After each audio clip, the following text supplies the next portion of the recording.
Baik. Oke, ada Bu Vina Martina juga. Apa kabar, Bu? Ada Bro Fuad. Apa kabar, Bro? Sehat-sehat, Sehat ya. sehat-sehat. Alhamdulillah. Mas Sehat itu Sugi. wajib ya rekan-rekan sekarang ya. Ada Tuh, sehat itu yang mahal ya. sehat itu mahal, sakit lebih mahal lagi. Betul. Ci Yosi, apa kabar, Ci?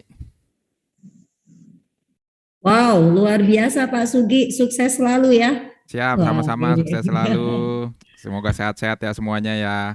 Oke, pagi hari ini rekan-rekan saya akan membawakan salah satu training how to start ya di HDI, di mana kemarin ya minggu lalu kita udah belajar mungkin new enterprise orientation. Pagi hari ini kita akan belajar how to start, bagaimana langkah-langkah kita menjalankan bisnis high desert. Oke, nah saya coba. Oke, slide-nya keluar ya rekan-rekan ya. Ya, mungkin tampilannya agak sedikit berbeda. Ya, ini kalau saya agak-agak bergaya-gaya YouTuber ya rekan-rekan. Gaya-gayanya YouTuber gitu ya. Jadi ada muka saya di slide-nya di situ. Oke. Pagi hari ini saya akan bawakan salah satu training kita yang namanya How to Start.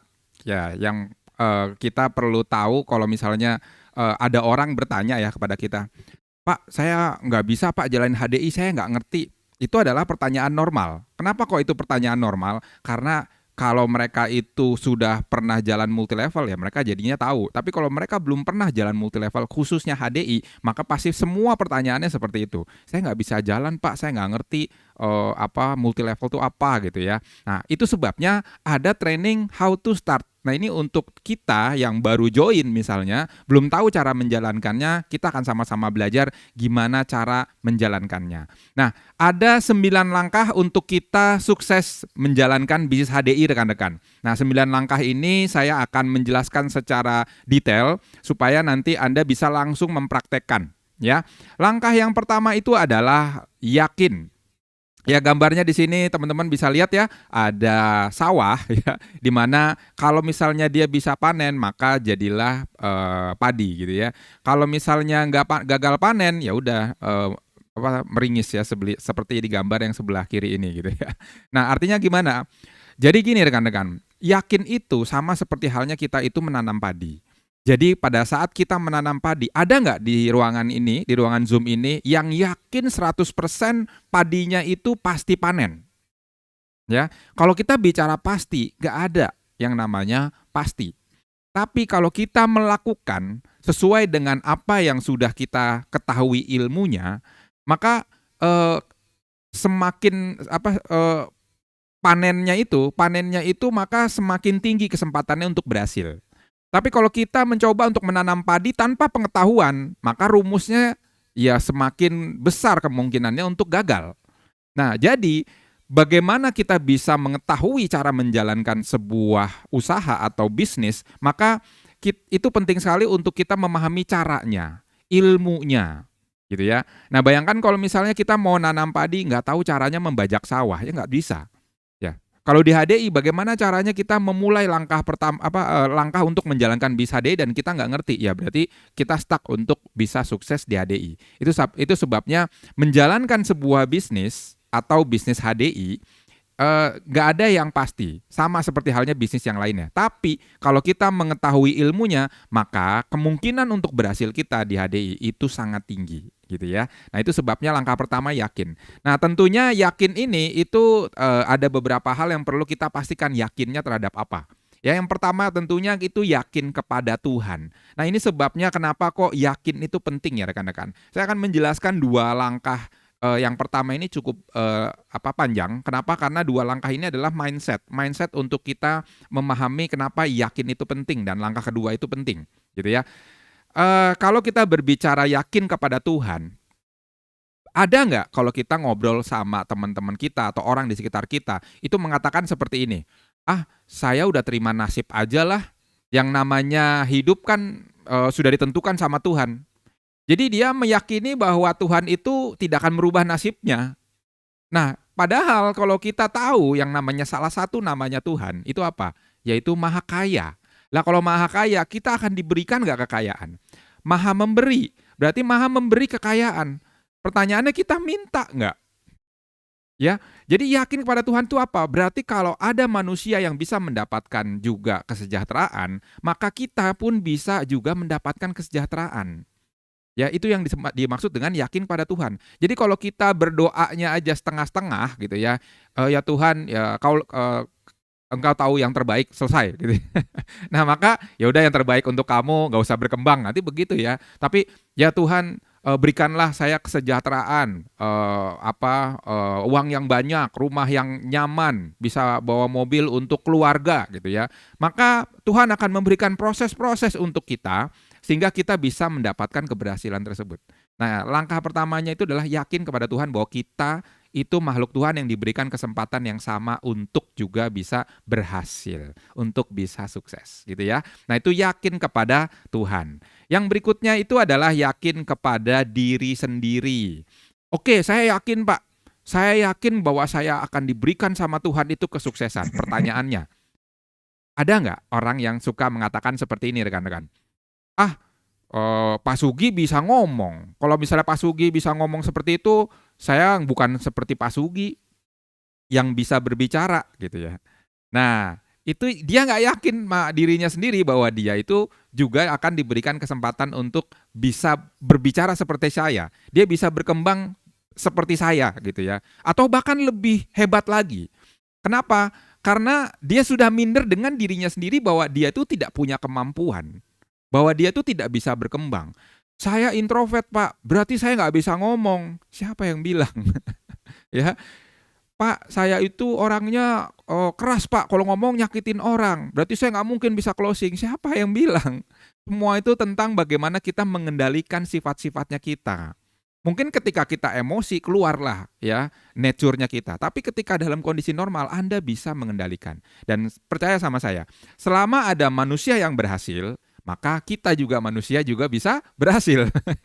Ya, orang yang tahu perubahan saya itu adalah teman-teman SMA saya, teman-teman SMP saya. Mereka tahu perubahan saya seperti apa. Nah, sehingga teman SMA saya akan percaya, oh iya Sugi dulu kalau ngomong di depan itu gemeteran. Ya ngomong cuman paling sepatah dua patah kata selesai gitu. Kalau sekarang ngomong nggak berhenti-berhenti bisa. Kenapa? Karena sudah 16 tahun kerjaannya ngomong seperti ini rekan-rekan. Ya, nah kalau saya bisa, Anda juga pasti bisa. Bahkan lebih bisa daripada saya. Nah, jadi Anda yakin kepada diri sendiri bahwa Anda juga akan bisa menjadi seorang pembicara. Anda juga akan bisa menjadi seorang trainer, menjadi seorang presenter, menjadi seorang leader seperti leader-leader yang Anda ketahui saat ini atau upline Anda yang sebagai leader, Anda juga akan bisa menjadi seperti dia. Nah, itu adalah yakin kepada diri sendiri. Ya, gimana kita mau meyakinkan orang lain supaya percaya sama kita, sementara kita sendiri belum percaya ya sama kita sendiri. Ya. Lalu yang berikutnya itu yakin kepada perusahaan ya. Yang pertama, supaya kita yakin kepada perusahaan, Anda pastikan mengunjungi center terdekat di kota Anda ya. Nah, di sini ada dari Hong Kong, berarti Anda mesti mampir ke center Hong Kong ya. Sudah Bu Sulima ke center Hong Kong pastinya sudah ya. Boleh di chat, udah Pak gitu. Ya, teman-teman yang lain apakah sudah visit center terdekat? Alhamdulillah sering Pak Sugi ya. Oh sering ya, bukan sudah Iya. lagi tapi sering. Bahkan menjadi Iya. kantornya di sana ya. Iya betul. Itu luar biasa. Nah, itu adalah langkah pertama untuk kita percaya dulu sama perusahaan. Ya, yang enak tuh kalau di Jakarta ya, kalau Indonesia itu kantor pusatnya kan di Jakarta ya. Itu kalau misalnya kita mau yakin sama perusahaan langsung visit di HDI Hive Menteng. Siapa yang nggak langsung takjub ngelihat HDI Hive Menteng ya, gedung 9 lantai semuanya milik HDI, terus interiornya keren, gayanya gaya-gaya milenial Gen Z ya. Anda mau pakai yang lesehan ya ada di lantai 8, lantai 9 ya. Terus Anda mau ruang yang pakainya televisi ada di lantai 8. Anda mau pakai ruang yang 100, 200 orang ada di lantai 2. Itu bisa kita pakai semuanya gratis. Bahkan kalau misalnya kita mau mengadakan sebuah acara spesial di sana, terus kita bisa mendatangkan 50 orang misalnya di sana, akan ada tester madu gratis, kita boleh request kalau disetujui gitu ya. Tapi bisa request, kalau emang disetujui maka Anda punya tester madu gratis. Ya, itu kalau di HDI Menteng. Jadi langkah pertama untuk Anda yakin kepada perusahaan adalah visit center terdekat.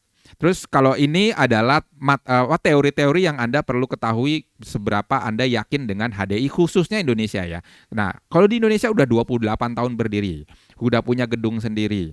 Terus teknologi kita itu terdepan rekan-rekan. Dengan adanya HDI Store, dengan adanya QR Code yang akan ditaruh di setiap produk, terus juga dengan adanya aplikasi yang ada di handphone untuk kita bisa lebih mudah untuk cek jaringan, untuk belanja, semua dengan hanya jempol udah bisa. Terus sudah ada di 150 cabang di Indonesia. Ya, kalau misalnya kita punya teman di Kalimantan, wah, gimana cara kirimnya? Ya udah tinggal pakai HDI Store, nanti dikirim dari center terdekat di sana.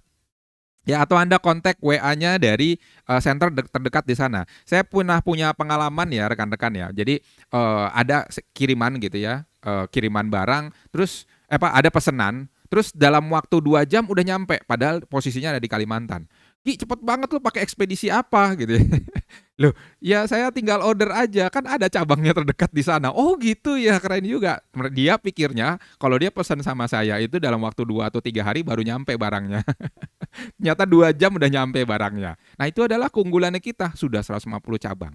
Ya, jadi boleh nggak kita yakin kepada perusahaan bahwa perusahaannya nggak mungkin nih ya kita join untuk jalanin bisnis ini, terus tiba-tiba 2 tahun, 3 tahun kemudian tutup. Nggak mungkin.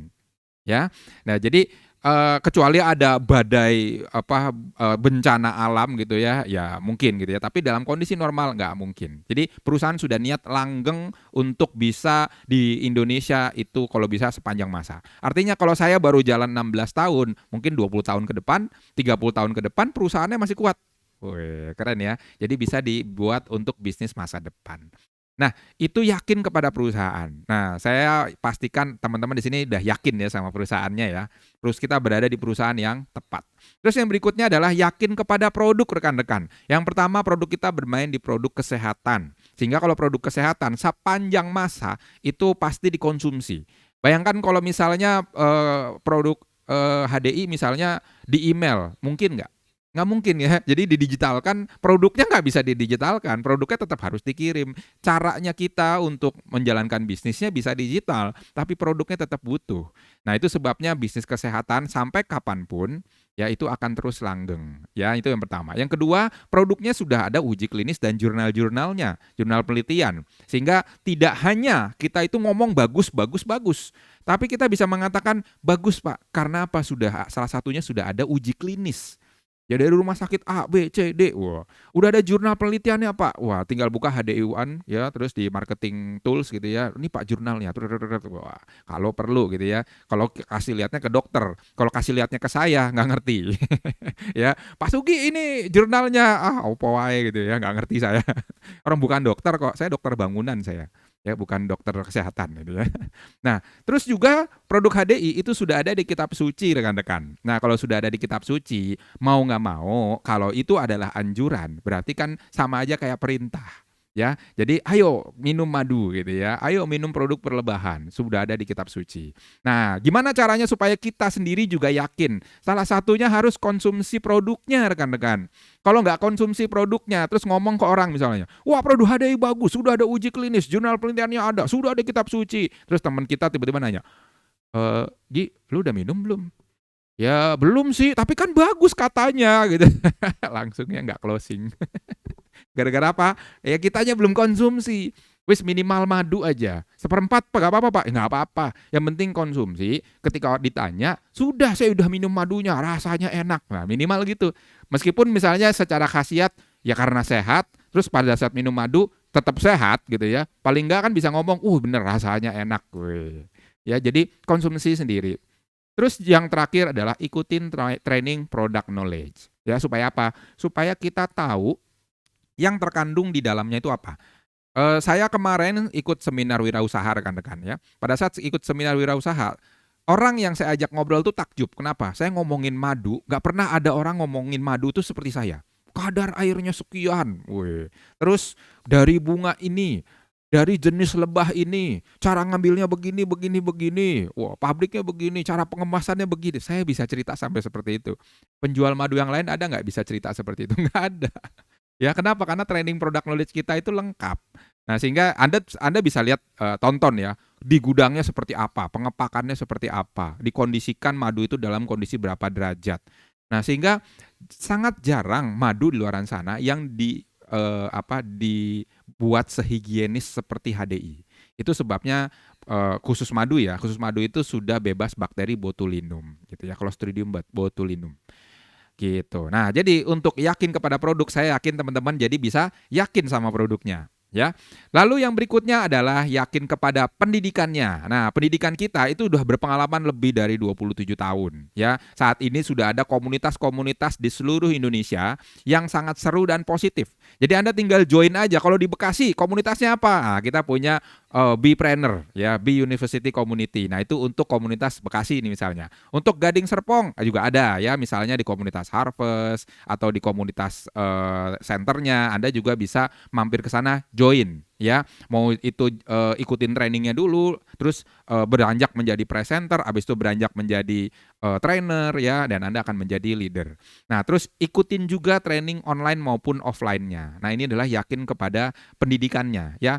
Dari berbagai macam latar belakang, itu banyak yang berhasil di bisnis HDI. Semuanya ada. Mulai dari tukang batu, mulai dari tukang sayur, ada juga dari supir, sampai dengan pengusaha profesional, kelas internasional, itu juga sudah berhasil menjalankan bisnis HDI. Jadi nggak ada alasan, wah bisnis HDI hanya untuk orang pengangguran Pak. Lah, itu jadi alasan ya, atau bisnis HDI hanya orang yang punya uang Pak. Nah, ya. Jadi ternyata semua latar belakang itu ada ya yang sukses menjalankan bisnis HDI melalui pendidikannya tentunya. Lalu yang berikutnya itu adalah yakin kepada pembagian hasilnya rekan-rekan. Nah, ini salah satu kritikal untuk teman-teman yang muslim kalau mau menjalankan sebuah bisnis dan langgeng. Kalau cuma sekedar beli produknya mungkin kita nggak perlu mikirin sertifikasi bisnisnya. Tapi kalau misalnya sudah menjalankan bisnisnya, kita yang pertama, kalau saya ya, yang pertama itu bukan di sertifikatnya. Yang pertama itu adalah bagaimana marketing plan-nya dulu kita benar-benar memahami, lalu secara akadnya benar syariah. Nah, setelah itu baru sertifikatnya. Karena gini, ada di luaran sana yang sistemnya mirip-mirip money game tapi dapat sertifikasi misalnya. Nah, itu kan belum tentu menjamin. Mungkin pada saat sertifikasi dia menggunakannya yang halal. Tapi begitu udah selesai dapat sertifikat, dirubah lagi misalnya marketing plan-nya. Itu bisa aja seperti itu, gitu ya. Nah, itu sebabnya pertama pastikan Anda yakin dengan model akad yang ada di HDI. Ya, habis itu Anda bisa yakin dengan sertifikasi. Sertifikasi itu hanya melegalkan. Ya, melegalkan bahwa oh ini benar. Dan karena sertifikasi itu kita bukan hanya sekedar MLM rekan-rekan. Anda boleh mengatakan kepada orang luaran sana, "Gi, lu bisnisnya bisnis apa?" "Oh, sekarang bisnisnya itu saya di HDI." HDI itu penjualan langsung berjenjang syariah. Wes, asik nggak? Ya, jadi Anda mau menggunakan kata-kata MLM, Anda mau menggunakan kata-kata network marketing, Anda mau menggunakan penjualan langsung berjenjang syariah, boleh. Gitu ya. Karena memang kita sudah dapat sertifikatnya dan jadi kita berhak menggunakan nama PLBS ya, penjualan langsung berjenjang syariah. Pastikan mendapatkan bonus. Itu untuk membuat Anda beneran yakin. Ya, dan pastikan downline Anda itu dapat bonus. Sehingga apa? Downline Anda juga yakin dengan bisnisnya. Ya, itu salah satu cara supaya Anda yakin dan downline Anda yakin. Saya ada satu downline, dia nggak yakin. Kenapa? Gara-garanya dia nggak ngirim rekeningnya. Ya gimana mau ditransfer bonusnya kalau dia nggak ngirim-ngirim nomor rekeningnya ya. Kalau ditanya, oh iya nih susah begini gitu. Lah ini mau ditransfer nggak nih? Lumayan loh 200.000 gitu. Ya kalau nggak mau buat saya gitu ya. Saya bikin surat kuasa rekening saya. Gitu. Ya, terus berikutnya ikutin training business plan. Nah, pastikan Anda benar-benar paham sehingga Anda yakin bahwa bisnis ini itu menghasilkan uang dan hasilnya besar, gitu ya. Ingat hasilnya besar, gitu. Nah, yang berikutnya tentunya yakin kepada orang yang membawa Anda menjalankan bisnis HDI. Ya, yakin kepada garis sponsorisasi. Ya, Pak, orang yang saya ajak ternyata nggak pernah ngerespon, Pak. Orang-orang yang ngajak saya itu ya nggak pernah ngerespon. Dia kalau saya telepon malah susah. Padahal saya penasaran bisnis HDI seperti apa. Nah, Anda bisa datang ke center terdekat Anda, lalu tanya upline-upline di atasnya Anda, itu siapa? Tanya nomor handphonenya. Nah, cari sponsor yang aktif. Oke, nah ketika Anda ketemu dengan sponsor yang aktif, nah udah, Anda pasti akan dibantu sama sponsor Anda yang aktif. Tinggal Anda proaktif untuk say hi ke sponsor Anda, maka sponsor Anda pelan-pelan akan melihat, oh ini ada satu rekan kerja saya yang mau aktif nih, nah langsung akan ditanganin sama sponsor Anda. Nah jadi Anda yakin kepada garis sponsorisasi yang benar-benar mau membantu Anda sampai berhasil. Ketika udah ketemu orang tersebut, udah yakin aja. Kalau nanti dikasih link-link untuk training, ikutin. Ya, nanti diajak ketemuan, kalau bisa ketemu. Kenapa? Karena gini, di HDI rumusnya kita akan berhasil kalau kita membuat rekan kerja kita berhasil. Berarti kalau upline Anda menghubungi Anda lagi dibikin berhasil di HDI. Nah, Anda mau berhasil nggak? Ya mau dong, ya kan? Percaya aja sama upline Anda, gitu. Ya. Nah, itu adalah langkah pertama, yakin. Rekan-rekan, langkah pertama yakin, saya anjurkan untuk semuanya benar-benar dikuatin. Ya, mulai dari yakin kepada Tuhan, benar nggak ya bahwa kita itu akan diberikan kesuksesan sama seperti orang-orang sukses yang lainnya. Yakin kepada diri sendiri bahwa saya pun akan bisa minimal kayak Pak Sugi. Kalau bisa lebih hebat daripada Pak Sugi gitu ya. Terus yakin kepada perusahaan. Ya, perusahaan ini akan langgeng, udah punya gedung sendiri. Anda visit kantornya, oke saya yakin saya akan jadikan ini bisnis saya.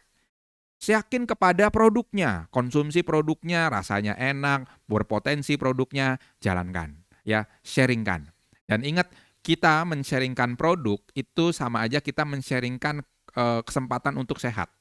Ya, sehingga Anda bisa yakin bahwa kalau kita sharing produk itu kayak menolong orang. Anda jalanin bisnis seperti menolong orang yang butuh kesehatan. Ya, terus yakin kepada pendidikan. Anda tinggal ikutin komunitasnya, join komunitasnya. Ayo sama-sama bangun kedekatan dan silaturahmi dengan teman-teman di komunitas tersebut. Ikutin training online maupun offline. Aktif untuk bertanya, aktif untuk buka kamera. Nah, pelan-pelan nanti Anda akan join dengan komunitas yang positif ya, yang ada di kota Anda. Terus yakin sama bagi hasilnya. Ya, dan jangan lupa ketika kita sharingkan bisnis ini ke orang di sekitar kita, kita sedang men-sharingkan peluang usaha yang akan bisa menjadi pendapatan buat orang yang kita tawarkan. Berarti kita menolong nggak dari segi ekonomi? Menolong. Ya, saya ketemu dengan teman-teman SMA saya, itu satu ada yang punya warung, ya. Dia bilang, "Ki, gue bisa nggak naruh minyak nih buat di usaha lo?" Ya. Ada lagi satu orang daging, "Ki, bisa nggak kalau misalnya gue naruh daging?" Nah, ketika kita networking, produk kalau emang produk kita bagus, tawarkan saja. "Oh iya ya, lu butuh madu nggak? Wah, ini buat sehari-hari nih kesehatan nih." Ya, kita bisa sharingkan. Lu butuh usaha nggak? Usaha sampingan nih. Hati-hati lo ya, zaman COVID ya, zaman pasca COVID, hati-hati penghasilan jangan cuma satu gitu. Ya. Nah, itu terus yang berikutnya adalah yakin kepada garis sponsorisasi. Ya, yakin kepada upline Anda. Cari upline aktif Anda dan percaya sama upline Anda. Oke? Itu langkah pertama. Ayo pastikan Anda benar-benar yakin, ya. Langkah kedua itu adalah impian. Ya. Kalau impian, kita bisa mengatakan impian itu adalah tujuan. Ya, atau kita juga boleh mengatakan goals. Atau kita boleh mengatakan keinginan-keinginan kita. Sama ya. Artinya ketika kita menjalankan sebuah bisnis, maka Anda harus menentukan tujuan. Bukan Anda menunggu ilham tujuan, bukan. Saya nunggu wangsit Pak, saya mencari di alam dulu Pak, naik ke atas gunung gitu ya. Melakukan pesugihan, loh saya dong, melakukan sesuatu gitu ya. Sampai saya dapat tiba-tiba tujuan saya, wih, nggak bakal ketemu. Ya kalaupun ketemu nunggu kapan gitu ya. Tapi Anda langsung menentukan nih, oke nih, saya mau dapat apa. Nah, salah satu kenapa kok kita dianjurkan untuk ikutin acara-acara di HD supaya Anda bisa ngelihat, oh dia dapat ini ya, saya juga kepengen. Oke saya tuh coba cantumkan tujuan saya yang ini. Gitu. Wah ada Explore Fun nih, ada Explore Summit nih. Saya pengen dapat nih nanti jalan-jalan ke pesiar. Saya mau jadi pesertanya yang naik ke atas kapal pesiar yang berisi 4.000 orang Indonesia dan orang HDI semua. Weh. Ya, jadi tentukan itu tujuannya kita. Ya, nanti kalau tujuannya sudah ditentukan maka jalannya jadi kelihatan. Bahkan tujuan jangan hanya ditentukan cuma satu. Kalau perlu beberapa tujuan yang memang kita bikin sesuai dengan yang nanti akan saya bawakan ya. Maksudnya eh, tentukan nih mulai tujuan 1, tujuan 2, tujuan 3, tujuan 4 sampai dengan tujuan utamanya kita di sebuah bisnis. Ya, kemarin saya ikutin salah satu seminar wirausaha, bukan seminar ya, halal bihalal wirausaha ya. Jadi dia mengatakan seperti ini. Dalam usaha, dalam bisnis, Anda harus bisa menceritakan bisnis Anda di masa depan seperti Anda bisa menceritakan masa lalu Anda. Ada yang paham nggak tuh maksudnya apa ya? Kalau kita cerita masa lalu pasti bisa cerita ya. Oh iya saya dulu lahirnya di sini, terus saya lewat sini. Oh saya kemarin ngapain. Oh cerita masa lalu pasti kita bisa ya. Karena kita udah punya ilmunya, kita udah ngelewatin itu semua. Tapi cerita masa depan itu kan kita harus bisa punya bayangan yang kuat. Harus punya imajinasi. Harus punya perkiraan langkah yang harus dilakukan kalau kita mau seperti itu. Nah, jadi waktu saya ikut halal bihalal wirausaha, ada sekitar 100 pengusaha waktu itu, ada satu pengusaha yang sukses ngomong, wah Anda harus bisa menceritakan bisnis Anda di masa depan, seperti halnya Anda berbicara masa lalu Anda, lancar gitu ya. Nah, itu jadi ternyata nggak cuma di HD rekan-rekan. Usaha apapun, langkah kedua yang paling penting adalah impian. Langkah pertama itu pasti yakin kok.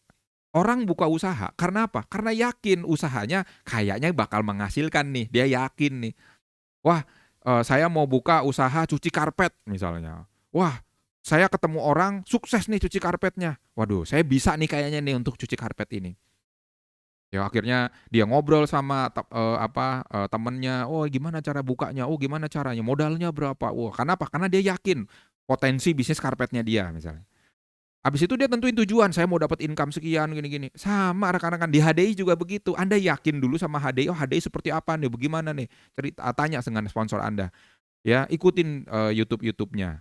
Terus ada Zoom-nya ikutin ya, sampai habis itu yakin Anda tentukan tujuannya. Di HDI mau dapat apa?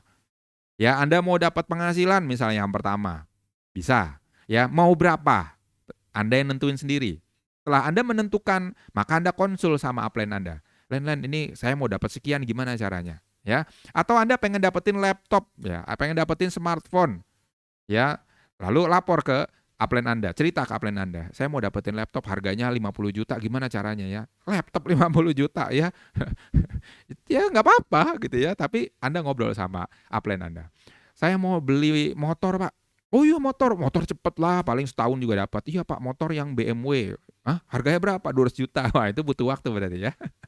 Ya. Nah, saya juga pengen dapat mobil, Pak. Oh ya, mobil yang nyaman. Oh ya. Apa tuh mobil yang nyaman? Alphard. Oh, oke. Berarti butuh berapa lama? Saya pengen punya rumah, Pak. Rumah yang nyaman dan aman. Wes. Ya.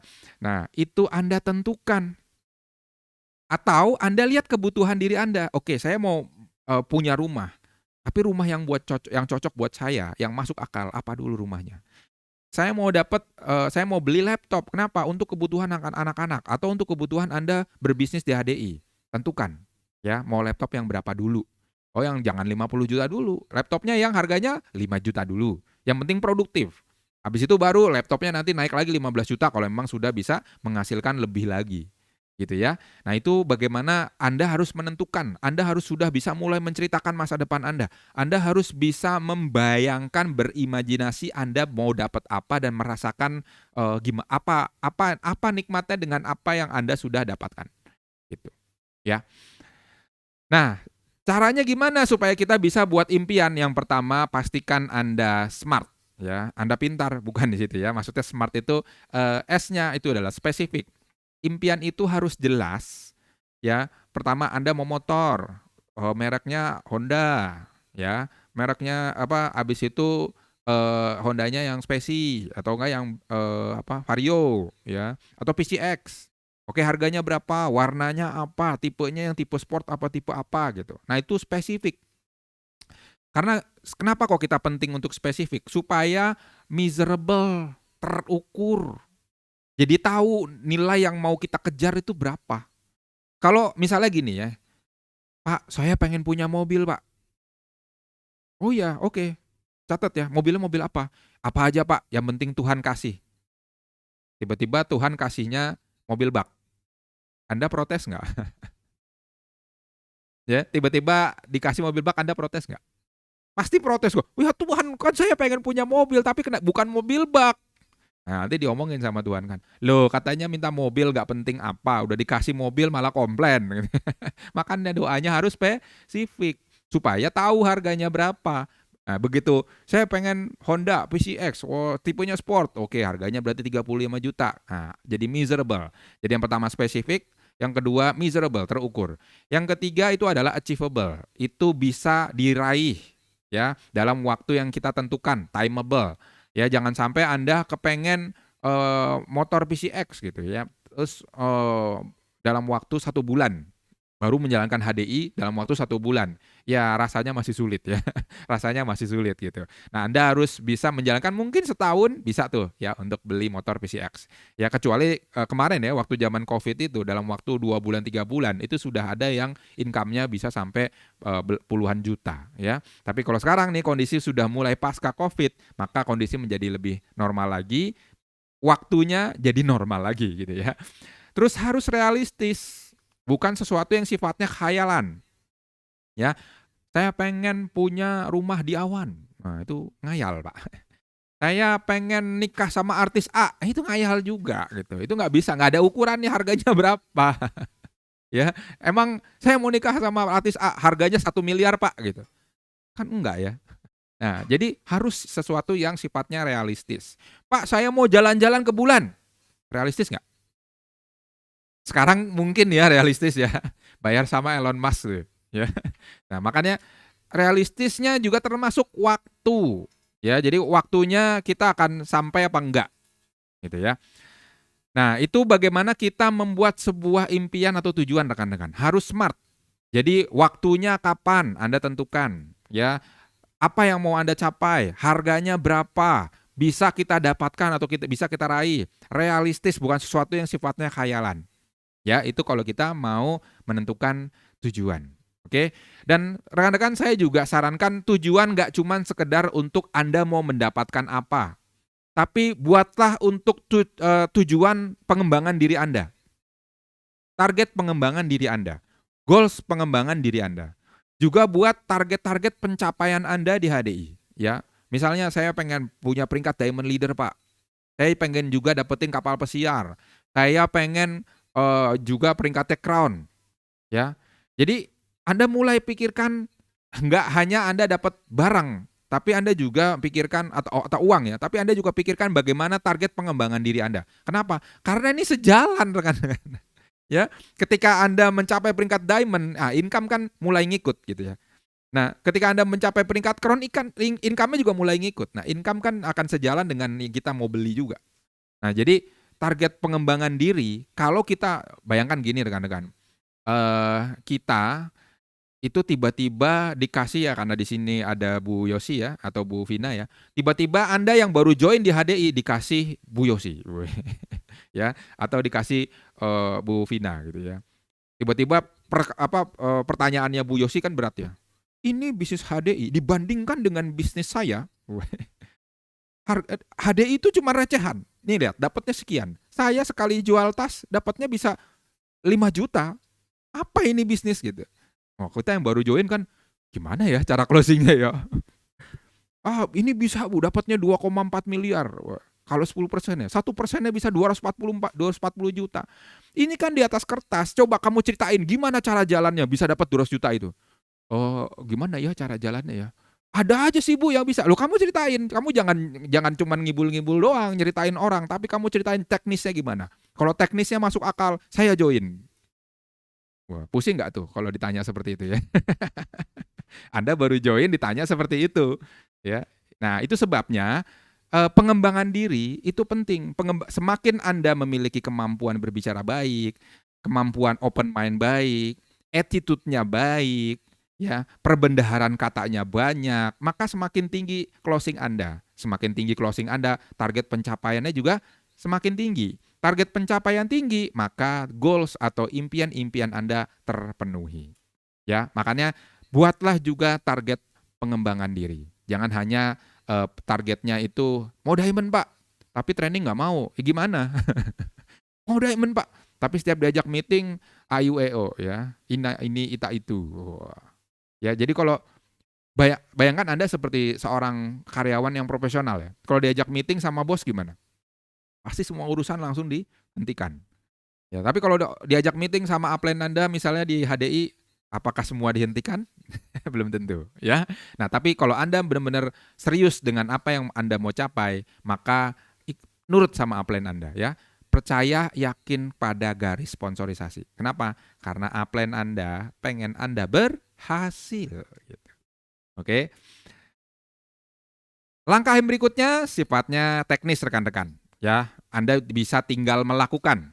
Oke. Langkah ketiga adalah buat daftar nama. Ya, daftar prospek Anda. Jadi langkah pertama yang langsung Anda bisa lakukan adalah Anda cek handphone Anda. Cek ada berapa nomor dan nama yang ada di kontak personnya Anda. Ya, catat semuanya.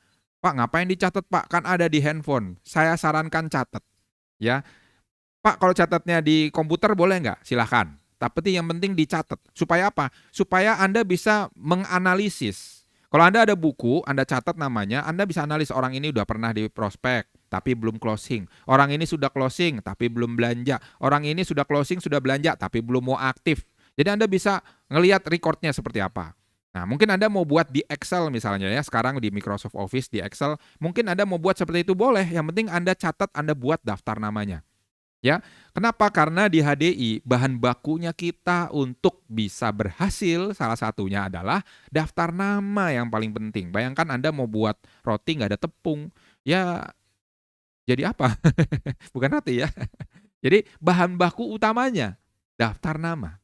Maka langkah yang pertama adalah pastikan Anda buat daftar namanya. Berapa Pak saya buat daftar namanya? Kalau bisa sebanyak-banyaknya, mau 200, 300 itu boleh. Ya, bagaimana teknisnya untuk bisa membuat daftar nama rekan-rekan? Yang pertama, tulis semua nama yang Anda kenal dulu. Tulis aja dulu yang ada di nomor handphone Anda yang Anda kenal. Pak yang nggak dikenal gimana? Contohnya, Gojek 1, Gojek 2, Gojek 3, Gojek 4. Loh, kenapa kok ada Gojek 1, 2, 3, 4? Kadang-kadang ditelepon sama Gojek pakai nomor pribadi, butuh konfirmasi gitu ya. Nah, yang seperti ini mungkin Anda bolehlah abaikan. Tapi yang udah jelas namanya A, dia siapa, B namanya siapa, ini dia siapa gitu. Nah itu Anda tulis tuh semua yang dikenal. Ya, mau teman kantor, teman sekolah, SD, SMP, SMA, kalau TK Anda masih ada, ya silakan gitu ya. Kalau sekarang saya udah lupa siapa teman TK saya. Ya teman SD masih ada lah yang ingat-ingat ya. Teman olahraga, nah ya teman bulu tangkis, teman main bola, main futsal, tetangga Anda, ya saudara, ya adik kakak, ya sepupu kiri, sepupu kanan. Ya, nah itu catat dulu, oke? Catat dulu semua yang Anda kenal, buat daftar namanya. Nah yang berikutnya, dari setiap nama yang Anda sudah tulis, maka klasifikasikan dalam satu kolom Anda buat, ya, ada kolom ramah, ya, kolom energik, kolom ambisi dan kolom berpengaruh, ya, REAB, ya. Nah, Anda bisa mencentang ketika misalnya namanya Sugi. Wah, Sugi itu orangnya nggak ramah ya, nyebelin. Ya terus dia orangnya pendiam, nggak energik. Orangnya nggak punya ambisi, kerjaannya tidur. Terus orangnya nggak berpengaruh gitu ya, cuman hanya seorang tukang gambar misalnya. Ya, maka nggak ada yang dicentang. Ya, tapi kalau ternyata, wah Pak Abdillah, ya orangnya ramah, senyum terus setiap ketemu dia. Orangnya energik, wah, pokoknya kalau kemana-mana ngajak ngobrol, semangat gitu ya, cerah mukanya, wah, orangnya energik. Terus tapi nggak ambisius orangnya santai. Ya. Tapi berpengaruh, wah dia punya teman-teman di sekitarnya yang sangat menghargai dia juga punya posisi. Nah berarti yang dicentang 3, ramah, energik, berpengaruh. Ambisinya nggak dicentang. Bisa nggak jadi dicentang semuanya 4? Bisa. Bisa nggak ya dicentang itu cuma 1, ramah doang? Bisa juga.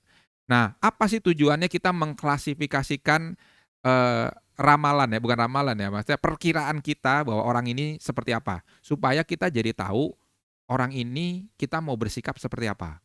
Kita menjaga dirinya seperti apa. Kita mulai masuk ngomongnya seperti apa. Apa yang kita perlu bawa, kita bisa memperkirakan. ya. Nah, itu persiapan-persiapannya. Kalau perlu, oh dia sukanya apa, hobinya apa. Anda pelajarin dulu. Oh, dia sukanya bola. Terus dia sukanya klubnya itu Liga Italia AC Milan. Anda lihat dulu tuh AC Milan siapa pemainnya. Wah, siapa yang paling bagus pemainnya? Oh, Zlatan Ibrahimovic. Wah, cerita-ceritain tuh. Wah, AC Milan ya. Wah, itu loh ada salah satu pemain yang membuat saya tuh seneng kalau ngeliat Milan. Wah, Zlatan Ibrahimovic. Oh, tahu juga ya. Kan jadi tahu.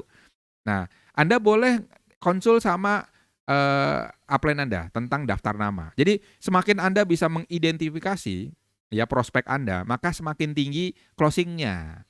Ya, jadi itu sebabnya Anda ngobrol sama upline Anda. Len, ini saya punya teman begini-gini, saya harus siapin apa ya? Oke. Nah, terus jangan menghakimi di awal. Ah, nih orang ya, si Sugi ini ya, itu kan pemalas. Ya, dia sukanya gambar, disuruh dagang HDI kayaknya nggak bakal mau lah. Gitu. Ya, langsung menghakimi di awal. Wah itu Bu Rere itu, wah Bu Rere mana mau, kan dia sibuk dia jalan-jalan HDI, ya. Nah itu udah menghakimi di awal tuh. Nah jadi nggak boleh siapapun Anda analisa, Anda putuskan untuk kalau bisa prospek ya prospek aja semuanya. Tapi tetap ada prioritas ya. Jadi beda menghakimi dengan tidak prioritas. Contoh, siapa sih yang paling berprioritas? Orang yang memiliki centangnya 4 misalnya. Ya. Dia ramah, energik, ambisius, dan berpengaruh. Nah itu adalah kandidat-kandidat yang kalau dia kalau dia itu positif dengan HDI dan mau bergabung dan mau jalan, wah itu bisa suksesnya cepat itu, nah ya kandidatnya, perkiraannya kan gitu ya. Nah jadi itu hal yang pertama mau kita prospek dulu. Jadi bukan menjudge bahwa yang tidak dicentang itu tidak akan berhasil gitu, enggak, tapi prioritas dulu. Nanti akan mengarah ke yang centangnya nggak ada gitu ya. Nah itu caranya gimana? Caranya dalam mengolah daftar nama. Terus lakukan blind prospect baik online maupun offline. Gimana caranya kalau blind prospect online? Nah, Anda tinggal join grup-grup aja. Anda join di grup, say hi, halo mam gitu ya. Halo bro, iya nih gue baru gabung nih di grup pengusaha apa gitu ya. Nah, say hi dulu, cari perhatian dulu ya. Sok-sok nanya di grup misalnya, hello saya Sugi nih mau nanya dong, ini kalau kita mau ikutan seperti ini gimana caranya? Oh iya bayarnya berapa? Ya, Anda nggak perlu bayar ya, yang penting nanya cari perhatian. Ya, itu kalau Anda mau prospek secara online. Gimana caranya prospek secara offline? Nah, Anda kalau mau cepat cara offline, maka Anda bisa datang ke ke stasiun, ke rumah sakit, ke mall ya. Anda datang ke sana prospek, ke sekolah-sekolah, Anda datang ke sana prospek. Ya, cara prospeknya bisa macam-macam ya. Anda bisa tanya ke upline Anda misalnya ke sekolah. Ke sekolah terus kan biasanya ada orang tua yang nungguin anaknya. Apakah semuanya ibu-ibu? Enggak, belum tentu. Ada juga bapak-bapak. Ya, kalau ibu-ibu ngomongnya sama ibu-ibu ya. Kalau bapak-bapak ya sama bapak-bapak. Pak, lagi nungguin anak ya? Ya kan emang lagi nungguin anak kan sama ya. Tapi kan dia nggak mungkin ngomongnya, iyalah gitu. Emang gua kurang kerjaan nungguin di sini. Pasti nungguin anak lah. Nggak mungkin gitu kan. Paling dia jawabnya, oh iya gitu. Ya udah, mulai deh. Iya Pak, sama nih lagi nungguin anak. Anaknya kelas berapa? Oh, kelas 4. Oh, kelas 4 ya. Oh, pinter dong berarti anaknya ya. Sekarang ini saya masih kelas 3 nih anaknya. Oh, iya iya. Ah, biasa aja gitu. Oh, gimana anak Bapak sehat, Pak gitu. Oh, ya kemarin sih sempat batuk-batuk. Oh, gitu ya, Pak. Terus gimana waktu batuk itu, Pak? Nah, ngobrol-ngobrol dulu aja gitu. Apa aja diobrolin ya, bangun kedekatan. Nanti ketemu berapa hari kemudian ketemu, oh ya, Pak kemarin saya ternyata dapat ini Pak, anak Bapak gimana? Batuknya udah selesai belum? Masih gitu. Saya punya temen tuh, dia punya produk anak-anak bagus. Kalau nggak salah namanya polen-polen gitu. Kalau mau nanti saya bisa kenalin nih ke temen saya gitu. Produknya bagus, harganya murah gitu. Nah, gimana ya? Bisa ya? Nah, itu blind prospect secara offline. Itu kalau Anda benar-benar mau cepet. Bisa nggak? Maksudnya kalau misalnya blind prospect offline yang lama ada nggak? Ada. Anda masuk komunitas.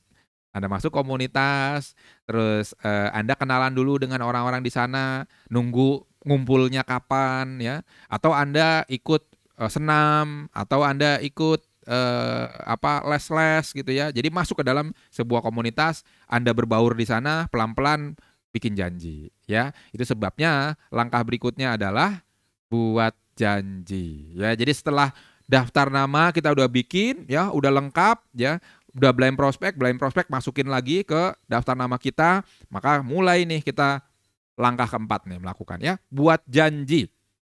Buat janji untuk apa? Untuk bertemu atau ngikutin produk HDI, mengundang. Ya, kok produk HDI? Mengikuti pertemuan HDI, mengikuti produk HDI. Ya, mengundang dalam sebuah acara. Jadi buat janji dan mengundang. Ya, pada saat kita buat janji, yang terbaik itu adalah pada saat kita ketemu langsung. Ya, pada saat kita ketemu langsung, bro, ini gua ada tiket nih. Tiket apaan? Nih tiket seminar usaha nih. Lumayan loh, gini, gue butuh temen nih, ikut yuk, gitu. Wah, bayar nggak? Udah deh, gampang. Soal ini kalau jelek nanti lu gue gantiin gitu. Pokoknya yang penting lu ikut dulu, ini keren lah gitu. Lu nggak bakal rugi deh gitu. Oh ya udah, kapan? Ya udah jam sekian gitu ya. Nah itu yang terbaik. Kenapa? Karena kalau ketemu langsung ekspresinya ada, jiwa ajakannya juga ada. Tapi susah Pak kalau bertemu langsung. Oke, paling tidak kalau misalnya Anda mau buat janji, paling tidak melalui telepon. Ya Anda melalui telepon buat janji. Bro, sama seperti halnya kalau buat janji itu kayak kita itu ngajak mau makan bakso yang enak, mau makan bubur yang enak, mau makan rumah makan yang enak deh pokoknya, steak yang enak misalnya. Bro, ini ada seminar wirausaha keren loh. Gue ada tiket lebih nih satu nih, ikut yuk barengan yuk, temenin gue sekalian. Wah pokoknya keren deh gitu. Kayaknya ada door prize-nya juga, lumayan dapat door prize. Nah ya, caranya ringan. Jadi nggak usah, jangan terlalu formal pada saat kita buat janji. Karena tujuan kita yang penting ketemu dulu. Kecuali prospek tersebut itu prospek yang benar-benar baru kenalan. Ya nggak mungkin dong baru kenalan kita sok-sok SKSD gitu ya. Jadi malah bingung nanti dia ya. Oh jangan-jangan ada yang macam-macam nih, aneh-aneh gitu ya. Nah, kalau misalnya orang yang Anda kenal, jangan terlalu formal pada saat kita ngundang. Ya, contohnya ya, kita punya teman baik. Bro, iya, gimana kabarnya? Oh iya, baik. Gini. Kenapa lo kok tumben grogi gitu? Enggak bro, ini. Bro, besok lo sibuk kan? Ya, ya mungkin ada sih. Kenapa emang? Ya ini gue ada tiket nih, tiket seminar usaha. Nah, kira-kira lo bisa ikut gak ya? Coba. Tiba-tiba yang biasanya kalau kita, bro, ada teman rumah makan bakso enak nih, yuk ikut yuk. Biasa begitu kan kalau ngajak. Tiba-tiba pas mau ngajak pertemuan di HDI, bro, iya ini ada pertemuan bagus deh. Gue ada tiket nih satu. Kira-kira gimana? Lu mau ikut nggak ya? Tiba-tiba formal. jadinya kan orang jadi bingung kan jadinya. Teman Anda kan bingung. Apa nih? Tiba-tiba tumben ngajaknya formal banget nih. Pasti MLM. Atau asuransi atau pinjol, aduh, ya. Nah itu sebabnya ngajak atau buat janji itu sama kayak biasanya kita ngajak untuk makan bakso. Yang penting ketemu ringan-ringan aja bahasannya, ya. Pak boleh Kak via chat buat janjinya? Ya boleh, tapi ini kurang mengundang ya kalau via chat. Jadi cenderung lebih tinggi dia membatalkannya kalau via chat. Ya, apalagi Anda mau buat janji atau mengundang yang sifatnya broadcast. Nah, itu yang paling buruk ya, cara mengundang yang paling buruk. Ya, bukan berarti nggak ada yang datang. Mungkin ada yang datang, tapi kesempatan gagalnya tuh tinggi kalau Anda menggunakan cara broadcast. Ya, ada satu teman saya, dia gabung dengan DI ya. Terus ngomong ke saya, udah semuanya gue undang, nggak ada yang datang ke pertemuan, bro. Gila, lu punya kontak person berapa? Wah 1000-an lo ada di situ gitu. Gimana cara ngundangnya? Pokoknya kalau lu ngasih info di grup, gua pasti broadcast tuh ke semua teman-teman gua. Mana nggak ada yang datang kan? Nggak ada yang closing kan? Zoom nggak ada yang ngikut gitu. Lah iyalah orang broadcast. Ya. Jadi paling buruk itu broadcast. Kecuali pada saat broadcast langsung orang tersebut memang lagi butuh-butuhnya. Ya maka mungkin ada yang ikutan join, ya ada yang closing mungkin. Nah tapi kalau hanya sekedar lewat aja gitu ya broadcast, udah dicuekin nanti dia. Jadi meskipun kadang-kadang orang itu butuh karena dia pikir ini broadcast, ya udahlah nggak dibaca sama dia. Itu sering rekan-rekan.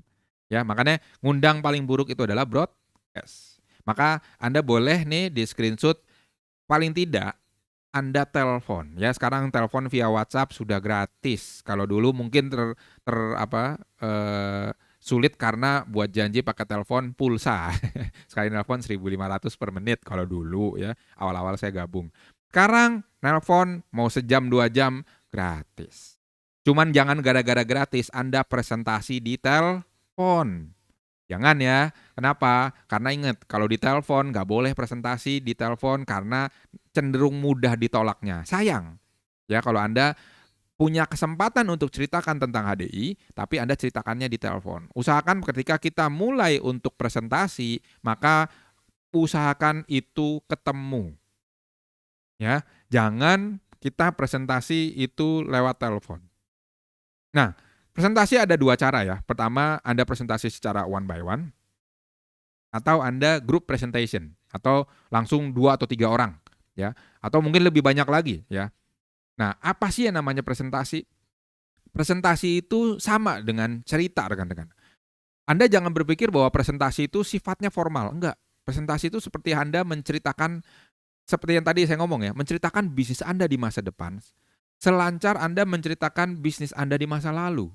Kalau Anda sudah tahu apa yang menjadi materinya presentasi, sudah paham, terus Anda sudah tahu proyeksi ke depannya Anda mau buat apa, Anda akan dengan mudah bercerita.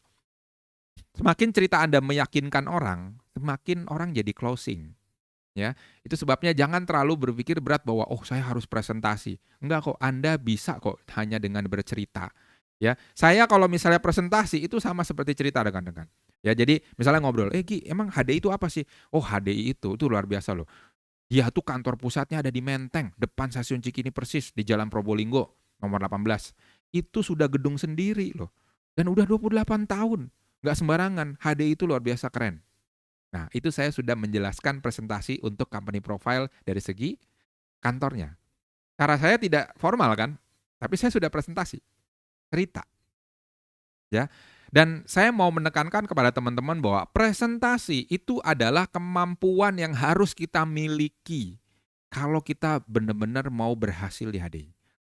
Presentasi atau bagaimana kita menceritakan potensi bisnisnya HDI atau khasiat produk HDI itu kemampuan utama. Sama seperti halnya kita buka rumah makan, tapi kita nggak bisa masak. Nah, itu repot ya. Tapi kalau kita mau ngerubah bisnisnya rumah makan tersebut menjadi lebih besar, maka butuh kemampuan yang berbeda lagi. Tapi kalau kita mau buka toko gitu ya, toko makanan gitu ya, misalnya nasi goreng gitu ya. Terus kita nggak bisa bikin nasi goreng. Ya itu sama aja kita jalan HDI nggak bisa presentasi. Ya, itu sebabnya Anda harus kemampuan yang awal Anda miliki adalah bisa presentasi. Oke. Gimana caranya Pak supaya saya bisa presentasi? Anda lakukan role play dengan upline Anda. Ya, jadi setelah dari training how to start ini Anda WhatsApp ke upline Anda. Len, saya mau belajar presentasi dong. Tolong role playin saya ya. Nah, ayo kapan kita atur schedule-nya. Gitu. Oke. Nah, langkah yang kelima berikutnya selain presentasi itu adalah follow up. Cara untuk memfollow up ya seperti halnya cerita rekan-rekan. Jadi kemampuan presentasi masih berlanjut di follow up. Apa sih fungsinya follow up? Membangun relationship, membangun branding Anda kepada orang yang Anda temui. Ya, terus membangun awareness diri Anda kepada orang-orang di sekitar Anda. Oh, Sugi itu pengusaha sukses di HDI. Sugi itu yang jual madu ya. Nah, awareness kan. Ya. Terus kedekatannya Sugi itu bisa dipercaya. Jadi kalau saya beli madu pasti sama Pak Sugi oke nih gitu. Waktu itu sempat saya ada yang teman saya gitu, ada yang WA saya, Gi, lu masih nggak di HDI? Oh iya masih. Oh ya udah lama juga lo ya gitu. Lu masih jualan madu dong berarti? Ya masih gitu. Tak pikir dia mau ngenyek gitu ya. Oh Gi, gua kalau beli sama lu bisa nggak gitu? Lumayan kan gitu. Oh ya bisa dong gitu. Emang lu tahu dari mana HDI? Kok tiba-tiba mau beli? Iya ada temen gua nawarin. Cuman gua nggak yakin sama temen gua. Ya gua tahu HDI kan lu. Ya udahlah gua ngontek lu gitu. Nah, ya awareness-nya dia udah dapat, brandingnya kita siapa itu udah dapat. Ya, jadi tiba-tiba saya dapat ya. Jadi itu ibaratnya durian runtuh lah ya. Nah, Sekarang, kepada siapa kita lakukan follow up? Yang pertama kepada orang atau prospek yang baru Anda kenal, ya, yang baru di blind prospect tuh, yang untuk Anda masukin ke daftar nama. Follow up hukumnya 2 kali 24 jam. Oke. Terus prospek yang sudah lama Anda kenal, ya, itu di follow up. Ya, oke, bangun kedekatan. Kira-kira apa kebutuhan dia untuk kita mengundang untuk di acara yang tepat. Prospek yang sudah kita presentasi tapi masih ragu-ragu, ya itu juga buat lakukan follow up terus, ya. Siapkan paket informasi yang bisa dia pegang supaya bisa ketemu lagi. Terus downline Anda yang baru closing. Jadi jangan berpikir, wah begitu saya punya downline, dia akan jalan seperti saya. Enggak, rekan-rekan, bisa tiba-tiba abis itu nggak bisa dihubungin. Karena apa? Karena dia ternyata closing karena dipaksa gitu ya. Jadi tiba-tiba nggak bisa dihubungin. Nah itu downline Anda yang baru closing harus ditelepon, harus dibangun kedekatan. Gimana? Kebetulan nih mau mampir nih ke rumah nih. Sambil kita nanti ikut training ya misalnya. Ya, jadi tetap di follow up. Terus konsumen, ya Anda buat secara berkala berapa minggu sekali atau berapa bulan sekali tergantung habis produknya. Ya, Anda siapin untuk di follow up. Orang star atau orang kunci, orang yang dia aktif, dia ngomset, nah itu adalah star orang kunci ya, aktif, ngomset, dia mau ikutin training, ya setiap pertemuan dia ikut, nah itu adalah orang kunci Anda. Ya Anda bisa membuat dia menjadi leader Anda. Nah makanya salah satu follow up-nya ke leader. Ya leader itu adalah orang yang sudah memiliki prestasi, terus dia juga mudah bisa membuat grup meeting sendiri, atau dia udah bisa presentasi sendiri, udah bisa bawain training sendiri, yang sudah bisa mengambil keputusan secara mandiri. Itu adalah leader Anda. Jangan lupa di follow up. Oke. Nah, itu follow up. Follow up apakah harus ketemu ngobrol, Pak? Enggak. Follow up itu Anda bayangkan ya, salah satu fungsi follow up adalah bangun relation. Nah, kalau bangun relation berarti bisa nggak follow up itu caranya dengan nonton bareng? Bisa ya? Atau makan-makan bareng, atau jalan-jalan bareng, ya itu bisa ya. Jadi Anda bisa bangun relationship dengan cara seperti pada umumnya. Tapi karena kata Pak Sugi boleh makan-makan bareng, boleh jalan-jalan bareng, boleh juga nonton bareng. Habis itu kerjaannya nonton makan, ya nonton makan terus jalan-jalan ya, nggak jalanin HD-nya loh. Relationship-nya tinggi tapi nggak produktif. Ya, oke. Nah, jadi sudah ya presentasi dan follow up. Nah, setelah kita udah punya rekan kerja, kita juga sudah punya jaringan, gimana caranya supaya kita itu bisa lebih berkembang lagi? Ya, Anda bisa lihat di gambar ini ada orang yang mukul pohon, ya, atau mukul kayu. Ada juga orang yang menggunakan gergaji kayu ya. Gergaji chainsaw ya. Nah, sekarang pertanyaannya mana yang paling cepat pohonnya bisa dia tebang? Ya. Ada orang yang punya alat, punya ilmu, ada orang yang nggak punya alat tapi punya ilmu, ada orang yang nggak punya alat, nggak punya ilmu. Mana yang paling cepat? Ya, yang paling cepat pasti yang punya alat dan punya ilmu. Dia punya alat yang cepat untuk motong dan dia tahu teknisnya untuk motong pohon, ya. Sehingga semakin banyak dia bisa memproduksi pohon yang dia tebang. Nah ini sama seperti halnya kita jalanin bisnis HDI, di mana kita ngerti ilmunya, terus kita punya alatnya. Nah kalau misalnya kita punya ilmunya, punya alatnya, maka di HDI kita bisa semakin cepat berhasilnya. Itu sebabnya 3M itu singkatan dari yang pertama membaca buku-buku tentang pengembangan diri, tentang kepemimpinan, ya, tentang skill-skill untuk bisa lebih dekat dengan orang, ya. Terus juga membaca kondisi saat ini seperti apa, ya. Terus tahu pengetahuan dunia secara umum. Tujuannya buat apa sih? Ketika kita open mind atau ketika kita ngobrol sama orang nyambung, ya. Terus yang kedua menonton, ya, menonton YouTube, live streaming, ya, support sistemnya kita, komunitasnya kita, ya, itu kita tontonin, ya, YouTube-nya. Terutama ingat ada update YouTube dari HDI, nah itu Cepet-cepet ya dilihat ya, ada perkembangan apa nih di HDI gitu ya. Terus menghadiri pertemuan, ya baik pertemuan support system, pertemuan komunitas, pendidikan bisnis di HDI atau di luar HDI Anda juga bisa ikutin supaya wawasan kita tentang bisnis itu jadi semakin luas. Ya, semakin kita baca buku lebih banyak, nonton YouTube yang akan membuat diri Anda punya wawasan lebih lebih banyak lagi, lebih luas lagi, dan mengikuti pertemuan-pertemuan untuk mendapatkan semangat kita mau sukses bersama di HDI. Nah, maka 3M-nya semakin tinggi, semakin cepat berhasil di HDI. Ya, jadi selalu lakukan yang namanya pengembangan diri, ya dengan cara baca, nonton, dan hadiri pertemuan. Ya, sekarang sudah mulai offline ya. PPKM sudah level 1, sudah mulai ada pertemuan-pertemuan offline. Ayo kejar pertemuan offline ya. Lalu langkah yang ketujuh adalah konsultasi. Ya, konsultasi itu gambarannya seperti halnya kalau Anda mau ke Surabaya dari Jakarta ya. Siapa orang yang Anda tanya? Orang yang nggak pernah pergi ke Surabaya atau orang yang setengah jalan menuju Surabaya misalnya ya sampai Semarang gitu ya, terus balik lagi ke Jakarta, jadi nggak pernah sampai Surabaya, atau orang yang pernah pergi ke Surabaya dan sudah balik lagi ke Jakarta dan nggak nyasar gitu ya, udah pengalaman. Nah, siapa nih orang yang kita tanya? Pasti yang C dong ya, orang yang pernah pergi ke Surabaya dan kembali lagi ke Jakarta. Sama seperti halnya kita sakit. Kita kalau sakit nanyanya ke siapa? Apakah arsitek? Nggak nyambung ya. Atau kalau kita sakit nanya ke orang tua misalnya.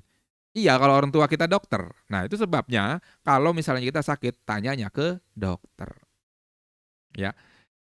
Kalau misalnya orang itu mau bangun rumah, bisa nggak tanya ke dokter? Ya bisa sih, cuman mau jadi apa bentuk rumahnya kan gitu. Jadi tanyanya ke siapa? Ke arsitek. Nah, Anda mau berhasil di HDI, tanyanya ke siapa? Ke upline Anda, ke sponsor Anda yang sudah berhasil mencapainya. Jadi konsultasi kepada siapa? Konsultasi tentu kepada upline Anda. Dan salah satu fasilitas terbaik yang ada di HDI itu adalah konsultasi. Kita bisa bertanya rekan-rekan.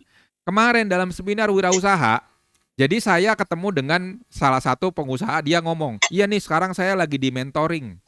Oh lagi di mentoring ya Bu, selama berapa lama? Selama setahun. Oh iya, berapa Bu setahun di mentoring? 60 juta. Anda mau di mentoring? Untuk bisnis konvensional Anda? Ada yang mau? Kalau Anda mau mentoring untuk bisnis konvensional Anda, maka Anda harus bayar berapa? 60 juta. Mau? Itu bisnis konvensional loh. Ada nggak yang per bulan? Ada. Ya, jadi saya pernah ketemu juga per bulannya ada itu 4 juta. 4 juta itu untuk 1 bulan 3 kali pertemuan. Dan kalau PR-nya nggak dilakukan, nggak dijalankan, itu bisa putus tengah jalan. Jadi begitu di mentoring dikasih PR tuh sama mentornya. Nanti kamu kerjain ini, buat perencanaan, laporan keuangan harus detail. Kalau nggak detail saya nggak mau lanjut mentoring. Kalau kita nanti ini ya, siapin RKH-nya ya. RKH seminggu aja. Daftar namanya 10 aja siapin. Nanti ya begitu ketemu dengan upline Anda gitu ya. Gimana daftar nama udah belum? Nggak sempet, soalnya sibuk banget kantor gitu. Ya, udah gratis, nggak dikerjain PR-nya. Betul nggak? Tapi kalau konvensional, bayar rekan-rekan. Ya kalau misalnya PR-nya nggak dilakukan, berhenti tengah jalan. Coba. Ya, bisnis konvensional loh. Kalau nggak percaya silakan ikut semua seminar-seminar usaha UMKM, usaha bisnis gitu ya, untuk konsultasi mahal. Jadi Anda punya fasilitas termahal di HDI yang gratis. Ayo dimanfaatkan. Segera telepon upline Anda. Len. Saya baru sadar ya ternyata konsul mahal ya. Saya mau berhasil dong di HDI. Gimana ya caranya ya? Ke-Zoom bareng yuk gitu ya. Telepon upline Anda untuk lakukan konsultasi bagaimana caranya berhasil di HDI. Ya. Dan jangan Anda berpikir bahwa nanti saya kalau telepon upline saya ngegangguin dia gitu. Oh, jangan berpikir seperti itu. Justru ketika ditelepon sama downline yang mau aktif, wih asik nih. Dia mau berhasil nih, dia mau aktif nih. Excited upline Anda. Jangan merasa gangguin. Kecuali Anda habis nelpon, "Oh iya plan iya nih, oh istri saya marah-marah, oh suami saya, banting apa gini nih." Lah, dia bukan ngomongin bisnis tapi curhat masalah rumah tangga. Ya besok-besok kalau nelpon ya, agak-agak males gitu lah plan Anda. Ya, jadi omongin bisnis HDI seperti apa. "Len, saya punya keterbatasan waktu nih, saya pulangnya udah malam. Sabtu Minggu agak susah nih. Apa nih? Saya kegiatannya ini. Gimana caranya saya supaya jalan bisa HDI, supaya bisa lancar?" Ya. Nah, itu Anda konsul sama plan Anda. Cari solusinya. Kemarin saya sempat ngobrol sama teman-teman wirausaha saya. Konsultasi itu sama seperti halnya misalnya seorang pemain seperti Ronaldo gitu. Ronaldo itu butuh coach ya, butuh pelatih. Padahal pelatih dengan Ronaldo, main bolanya jagoan Ronaldo. Tapi kenapa kok dia butuh pelatih? Karena pelatih akan melihat blank spot-nya kita. Kita ngerasa kita sudah bisa, tapi pelatih akan memberikan info, "Gi, intonasi suaranya kamu tuh kurang mengangkat," misalnya. "Gi, muka lo nggak enak dilihat." Ya, misalnya gitu ya. "Gi, itu rambut lo agak," ya, jadi blank spot kan, ternyata rambut belakang yang nggak kelihatan. "Kok itu ada pitak," misalnya. Nah, itu kan blank spot, nggak kelihatan. Tapi coach atau pelatih akan ngelihat gitu, sesuatu yang, kayaknya coba kamu lakukan ini, itu mungkin bisa nih jadi, lebih mudah untuk closing-nya, misalnya gitu ya. Nah, itu makanya konsultasi itu luar biasa loh. Langkah ketujuh konsultasi ini luar biasa. Ayo manfaatkan semaksimal mungkin.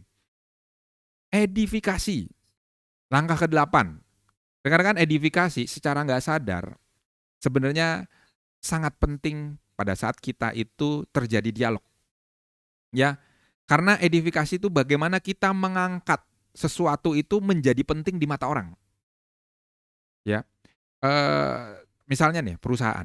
Kalau kita edifikasi perusahaan biasa aja, "Oh iya perusahaan kita." Jadi gini, kalau kita cerita company profile tanpa adanya edifikasi, maka itu tidak menjadi sesuatu yang penting untuk mereka ketahui. Contoh misalnya gini, perusahaan kita bernama High Desert, di mana perusahaan ini sudah 28 tahun berdiri dan juga sudah kantor pusatnya ada di Menteng Probolinggo nomor 18 dan saat ini sudah tersebar 150 cabang di seluruh Indonesia. Perusahaan kita sudah memiliki sertifikasi. Anda presentasi itu benar, ya. Pada saat Anda ngomong seperti itu benar, tapi nggak ada nilai edifikasinya. Nah, saya coba tambahin nilai edifikasi ya. Perusahaan kita bernama PT Harmoni Dynamic Indonesia, di mana di Indonesia sudah 28 tahun. Ini menandakan bahwa perusahaan ini itu nggak sembarangan sudah melewati masa krisis moneter, krisis global, krisis COVID. Bahkan ketika krisis COVID itu sudah omsetnya itu naik sampai 1000%. Nilai edifikasinya keluar di situ. Apa sih yang menjadi keunggulan dari apa yang kita sampaikan? Ya. Habis itu lanjut lagi. Perusahaan kita berada di Menteng Probolinggo nomor 18 di depan stasiun Cikini persis. Bayangkan Bapak Ibu, sebuah gedung 9 lantai sudah milik sendiri, sudah bukan sewa lagi. Artinya ini bukan perusahaan sembarangan. Perusahaan ini mau langgeng Bapak Ibu untuk di Indonesia. Jadi kalau kita menjadikan Bisa HD untuk masa depan, itu bisa banget. Jadi nilai edifikasinya ada. Kita mengangkat company tersebut sehingga yang kita sampaikan menjadi penting di mata dia. Produk misalnya, produk kita ada Bipolen yang dia bermanfaat untuk metabolisme sel, di mana selain itu juga bisa untuk masalah anemia, bisa untuk masalah nutrisi gitu ya. Produknya ada Pollen Energy, ada Honey Bipolen. Nggak ada nilai edifikasinya. Bapak Ibu, tambahin sesuatu yang membuat apa yang Anda sampaikan itu penting di mata mereka. Ya, jadi untuk perusahaannya, produknya, bisnis plan-nya, support system atau komunitasnya, buku-buku yang mau kita tawarkan. Saya pernah bareng sama teman saya, ada rak buku gitu ya. Terus saya ngomong sama dia, "Lu udah punya buku ini belum?" Sama downline saya ya. "Lu udah punya buku ini belum?" Ini buku apa?" "Ini bukunya, ini bisa begini. Wah, lu kalau punya buku ini, udah deh, pasti lu punya kemampuan berbicara. Dan di sini udah ada skrip-skripnya. Harganya cuma segini tapi banyak isinya." Sekejap langsung ngambil buku itu dia beli. Itu karena kita mengedifikasi sebuah yang yang awalnya dia nggak ngerasa itu penting menjadi penting. Itu adalah edifikasi. Dan Anda harus punya kemampuan ini. Kalau enggak nanti dari setiap apa yang Anda sampaikan, Anda nggak akan bisa menyampaikan bahwa apa yang Anda tidak akan Anda tidak akan maksud Anda tersampaikan gitu loh. Susah ya ngomongnya. Jadi kita kan pengen orang itu tahu bahwa perusahaan HDI itu besar. Tapi nggak tersampaikan karena kita tidak mengedifikasi. Sayang. Jadi Anda harus pelan-pelan memiliki kemampuan edifikasi. Gitu ya. Yang berikutnya itu adalah bagaimana Anda bisa mengedifikasi upline, downline, dan crossline leader yang memang pantas untuk Anda edifikasi. Ya, maksudnya crossline leader apa tuh Pak? Ya misalnya kita ada di satu center, terus kita lagi bawa downline nih, terus ada satu orang belanja banyak. Nah, terus kita edifikasi orang tersebut. Wah, ini luar biasa orang ini. Saya kenal dia. Dia setiap datang sini kalau belanjanya banyak gitu ya. Lah, bukan belanja banyak jadi dia adalah seorang leader, bukan. Ya, Anda tahu dia siapa kalau crossline ya. Anda tahu dia siapa, Anda tahu dia cara berbicaranya seperti apa, pantas nggak untuk di edifikasi gitu ya. Kalau misalnya ternyata nggak pantas, ya diem aja, nggak usah edifikasi gitu ya. Jangan sampai salah malahan gitu ya. Nah, jadi edifikasi upline dan downline Anda. Oke. Saya di sini boleh minta volunteer 2 orang. Ada boleh angkat tangan, kita coba praktekkan. Gampang kok. Boleh angkat tangan yang mau jadi volunteer.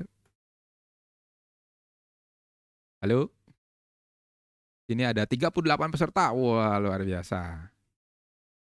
Ada yang mau jadi atau saya tunjuk nih? Ayo. Oke. Saya tunjuk ya. Tunjuk ya. Saya coba. Oke, Budi Trat. Boleh di-unmute? Ya, siap. Malam, Siap. Budi. Oke, selamat malam. Gimana kabar, sehat? Kabar baik sekali. Kabar baik sekali. Siap. Lah. Pak Budi Trat, saya spotlight. Oke. Wah, videonya nggak ada ya. Satu lagi ada? Siapa yang mau jadi volunteer? Niko Ferrari. Nico Ferrari. Niko, oh Nah, ya. itu Siap. Niko itu. Bentar ya, saya cari namanya. Maklum ya, bawain training sekaligus operator. Ya, hadir. Salam kenal Pak Sugianto. Halo. Sebentar, saya pin. Saya pin dulu.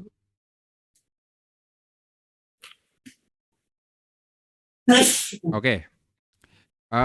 Pak Niko, Pak Budi dibuka ya ininya ya suaranya. Oke, Pak. Suaranya udah, oke. Ya, Pak. Tapi gambar saya bisa kelihatan ya? Jelas, Bisa, Pak? Pak. Jelas ya. Sekarang ini ada tulisan. Jadi saya itu jadi yang wanitanya itu. Ya. Nah, Pak Budi menjadi yang di tengah. Terus Pak Niko yang menjadi sisi kanan. Oke. Ya. Oke. Ini ada teks Anda bisa baca. Jadi nanti Pak Budi mulai, habis itu ke saya, habis itu ke Pak Niko. Ya. Jadi Anda tinggal baca doang kok teksnya. Tapi Oke. intonasinya Anda benar-benar harus meyakinkan. Ya. Oke. Siap. Ini teksnya. Nah, ayo sekarang Pak Budi ngomong yang di tengah. Kenalkan, ini mentor saya Pak John yang mengenalkan bisnis HDI kepada saya. Saat ini beliau bukan hanya profesional tetapi sudah diamond leader di HDI. Halo Pak John, salam kenal. Saya dengan Susi. Ya. Halo. Ya. Lanjut Pak Niko. Halo Ibu Susi. Halo Ibu Susi, salam kenal. Saya selamat datang di komunitas kami. Pak John ini rekan saya yang luar biasa. Beliau sangat semangat untuk belajar dan perkembangan di HDI alhamdulillah cukup mengesankan gitu ya, karena beliau seorang pembelajar yang giat dan tekun gitu, yang selalu mengasah keilmuannya meskipun sebetulnya beliau adalah seorang ahli marketing, tapi beliau tetap rendah hati untuk mau belajar ketika bergabung di HDI. Saya percaya Pak Budi ini jika bekerja sama untuk membangun bisnis yang luar biasa ini pasti akan dibantu oleh Pak John sampai sukses. Wes, oke. Teman-teman boleh dong nilainya berapa tuh yang edifikasi? Maaf tadi slide-nya ke ini. Tadi sempat apa enggak? Ya, jadi tadi sudah sempat ya kita praktek ya. Sekarang saya coba nih ngomong dari versinya saya nih ya teman-teman ya. Kenalkan ini mentor saya nih, Pak John namanya, yang mengenalkan BIS HDI kepada saya. Saat ini beliau bukan hanya profesional loh, tapi sudah diamond leader juga di HDI. Beda ya kalau dengan yang pertama tadi ya, dengan Pak Budi ya. Jadi nggak cuman sekedar teksnya yang kita sudah hafalkan, tapi penjiwaannya bahwa yang kita edifikasi itu bener gitu loh. Oke. Ya, jangan cuman ini gimmick doang gitu kan, nggak yakin dong orangnya. Ya, nah terus edifikasi yang pertama pastiin kita edifikasi upline kita dulu pada saat kenalan. Ya, jangan malah kebalik, Anda yang mengedifikasi si Susi. Pak John, kenalin ini Susi. Wah ini teman kantor saya luar biasa nih Susi ini. Orangnya cerdas, kalau di HDI kayaknya cepet berhasilnya nih. Mungkin maksud Anda baik gitu ya. Tapi itu salah.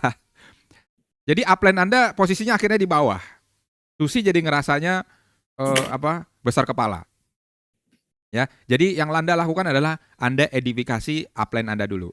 Ya, abis itu kalau Anda sebagai upline yang diedifikasi, Anda edifikasi balik downline Anda. Halo, salam kenal Bu Susi. Wah, selamat datang di komunitas kami nih. Pak Joko rekan saya ini luar biasa. Semangatnya untuk belajar dan perkembangannya di HDI itu mengesankan saya. Kenapa? Karena gini loh, wah dia cara kerjaannya juga oke. Saya percaya kalau Bu Susi dan Pak Joko kerjasama untuk bangun bisnis yang luar biasa ini, ya pasti akan dibantu nih Bu Susi oleh Pak Joko sampai sukses. Enak gak ngomongnya? Bu Susi gimana? Wih, keren juga nih. Nah akhirnya Bu Susi akan melihat orang yang ngebawa dia dan orang yang diajak berbicara atau yang dikenalkan ini punya profil. Wah ini gak sembarangan nih. Ternyata orang yang ngajak saya gak sembarangan juga ya. Nah itu pentingnya edifikasi. Anda yang tadinya dirasa gak penting, tiba-tiba di mata prospek Anda tuh penting gitu. Dan itu akan membuat sisi closingnya tuh lebih tinggi rekan-rekan. Ya, jadi ya nanti kalau Anda bawa prospek, ketemu upline Anda, jangan lupa diedifikasi. Jangan cuman, oh ini kenalin ini Pak Sugi gitu. Oh kenalin ini Bu Yosi. Selesai.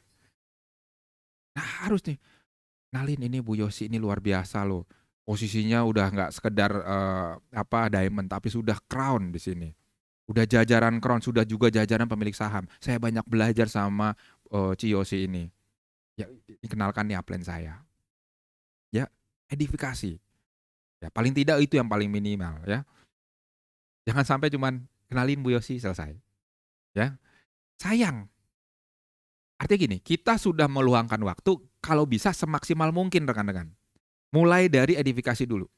Ya, kenalin ini Pak Abdillah ini luar biasa loh. Wah, ini rajin dan sering ketemu di kantor pusat loh. Saya ngelihat kalau kantor pusat belanjanya banyak, closing, punya leader-leader juga. Ini salah satu leader yang menginspirasi saya. Nah, itu edifikasi. Oke? Nah, mudah-mudahan teman-teman ada gambaran ya di sini ya, caranya edifikasi.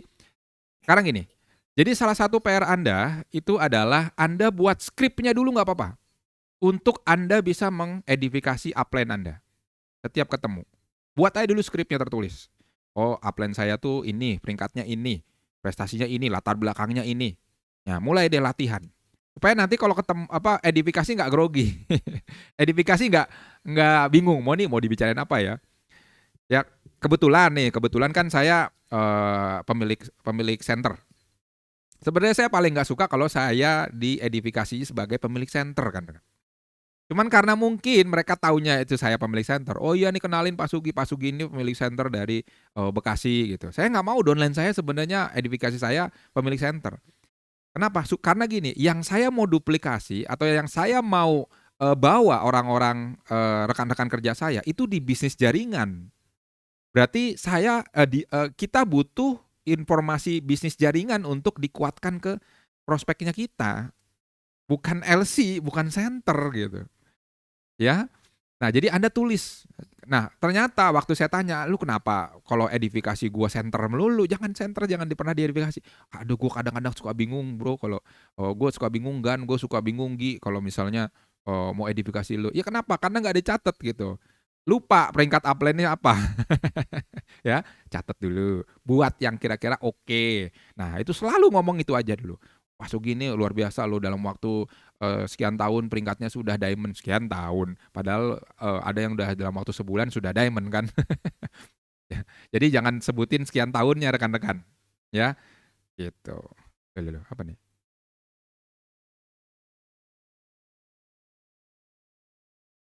Ada yang share whiteboard. Sorry, gangguan teknis. Sudah balik ya gambarnya? Sudah, Pak. Sudah ya.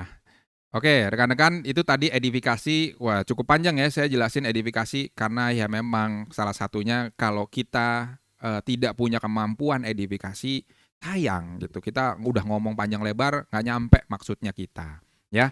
Nah, itu sebabnya terakhir yaitu duplikasi. Kenapa kok duplikasi ini menjadi langkah yang ke-9 dari 9 langkah sukses? Artinya ini langkah yang salah satu super penting untuk kita bisa meraih. Artinya gini, Anda harus bisa mencetak leader-leader di bawah Anda. Karena tentunya kita nggak mau dong sepanjang tahun sampai pensiun itu kerja keras terus, cari orang baru terus, nggak jadi-jadi leader Anda. Sayang gitu ya. Padahal kalau kita berhasil mencetak 20 leader Anda Royal Crown, Anda punya kebebasan waktu. Dan duplikasi akan membuat Anda itu memiliki prioritas yang lebih besar untuk Anda bisa lakukan, ya. Dan Anda bisa menjaring lebih banyak orang lagi, lebih banyak omset lagi dengan duplikasi. Seperti apa sih duplikasi itu? Seperti ini. Anda bisa lihat ya, Anda A mau prospek B. Ya, Anda A mensponsori B. Nah, terus kita mau bantuin B nih untuk B bisa mensponsori C. Berarti kita mendampingi mendampingi B supaya B bisa mensponsori C. Ya, bukan Anda yang mensponsori, tapi B yang mensponsori. Anda mendampingi. Lalu supaya C juga bisa mensponsori D, Anda bukan mendampingi C. Siapa yang mendampingi C? Yaitu B. Ya. Jadi B itu mendampingi C. Nah, tugasnya Anda apa? Mengajari. Ngajarin caranya mendampingi, ngajarin training-training, ngajarin presentasi. Nah, Anda ngajarin B aja. Nah, begitu udah sampai ke D, tugas Anda terus mengajari doang, rekan-rekan. Ngajarin. Karena kalau mau dapat E, si D mau dapat E, maka Anda ngajarin B, B ngajarin C, C dampingi D, dan D mensponsori E. Nah, artinya Anda punya kebebasan waktu nih di sini. Ya, ngajarin B nggak harus sendirian kan? Ngajarin B bisa pada saat grup meeting misalnya, bareng-bareng, langsung ketemu 5 orang. Anda punya waktu lebih banyak lagi.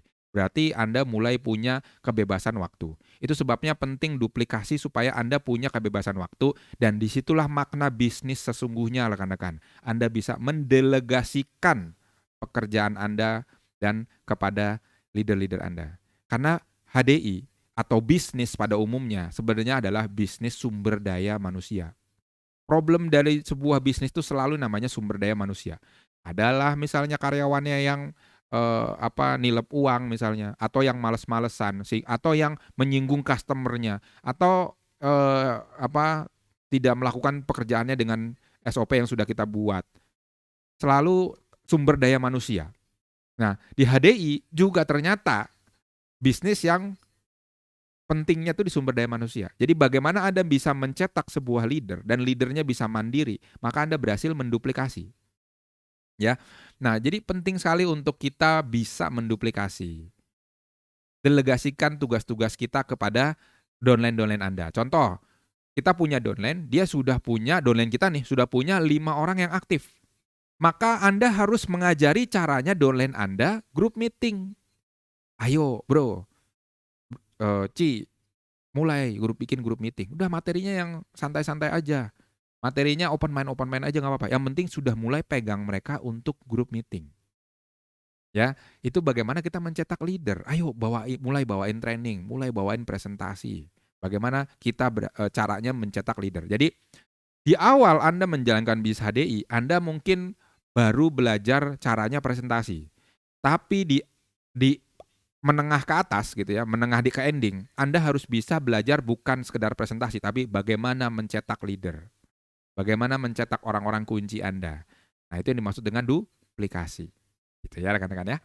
Oke, kita sudah menjelaskan 9 langkah sukses. Oke, ini ada salah satu tagline yang saya suka ya. Great leader start off as a great follower. Jadi, seorang pemimpin itu diawali sebagai seorang pengikut yang baik. Bayangkan kalau Anda yang suka ngeyel gitu ya, nolak, terus suka telat misalnya, terus Anda kepengen punya downline yang nurut, terus datangnya on time. Nah, sementara Anda Anda bukan follower yang baik misalnya. Maka tiba-tiba itu akan terduplikasi ke downline kita. Makanya berawal dari diri kita sendiri. Saya, Sugi nih, harus datang tepat waktu. Kalau Zoom, 5 menit atau 10 menit sebelumnya, sudah masuk. Pakaiannya rapi. Ya, mukanya bersih. Rambutnya rapi. Mulai dari kita dulu. Terus untuk update ilmu. Nah, nanti kalau kita sudah menjadi pengikut yang baik, dari sponsor Anda tiba-tiba tuh punya juga follower-follower yang baik. Nah, itu sebabnya mulailah Anda berpikir gimana caranya Anda itu sudah menjadi follower yang baik. Selama perintah itu baik, benar, dan memang untuk kesuksesan kita, usahakan untuk kita bisa memenuhi dengan kualitas terbaik. Misalnya gini, Gi, meeting ya Gi, di mana? Oh, meeting di daerah Tangerang. Wah, jauh nih. Berarti kalau daerah Tangerang, saya 2 jam sebelumnya harus sudah berangkat. Wah, kalau misalnya saya naik angkot bakal lama. Saya naik motor capek dong. Yaudah saya naik mobil deh. Berapa biayanya? Oke, tolnya berapa? Oke. Nah, gimana caranya supaya saya efektif sampai sana tepat waktu dan juga apa yang saya bawa juga lengkap misalnya. Catatan-catatannya kah, ya, terus laporan-laporannya kah gitu untuk persiapan meeting. Nah, kita siapkan the best version of us gitu. The best version of kita lah gitu. Nah, itu Anda akan tiba-tiba punya jaringan yang juga nurut sama Anda, kuat gitu ya. Oke, dimulai dari kita ya, dimulai dari Anda. Oke, nah sekarang gimana prakteknya nih 9 langkah sukses? Oke ya, nah teman-teman boleh screenshot kalau mau, kita punya namanya Path of Success ya. Ketika pertama kali bergabung, maka anjurkan untuk baca buku GoPro, ikutin 5 tayang dasar ya, terus YouTube HDI-nya di-follow, di-subscribe. Ya, terus ditonton tuh semuanya karena gimana caranya menggunakan HDI Store itu diajarkan ya. Terus gabung dengan komunitas terdekat di kota Anda. Oke, habis bergabung buat daftar nama. Nah, kita udah belajar ya langkah ketiga. Habis itu langkah keempat buat janji. Nah, ingat tuh pada buat daftar nama itu lakukan pendampingan dengan upline aktif Anda ya. Terus buat janji ya dan mengundang. Oke, kalau ternyata nggak ketemu prospeknya, lakukan buat janji lagi, mengundang lagi. Kalau ternyata ketemu, lakukan yang namanya presentasi, langkah kelima. Nah, kalau Anda ceritanya itu tidak meyakinkan, maka tidak closing. Nah, kalau tidak closing, maka tugas Anda follow up terus.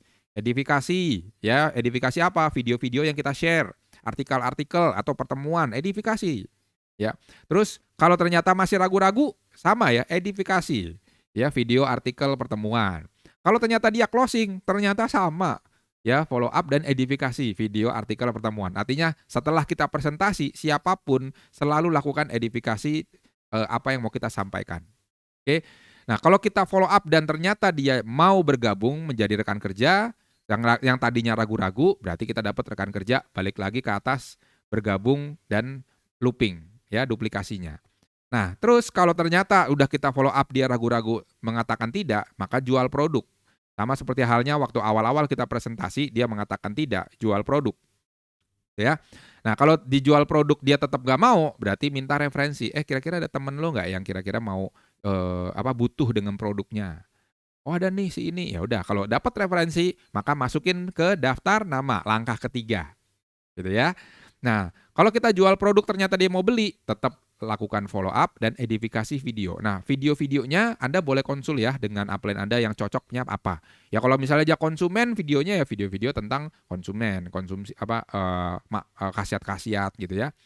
Nah, terus kalau misalnya kita udah dapat rekan kerja, pastikan lakukan yang namanya 3M, langkah 6 ya, pengembangan diri dan pembinaan. Gitu. Oke.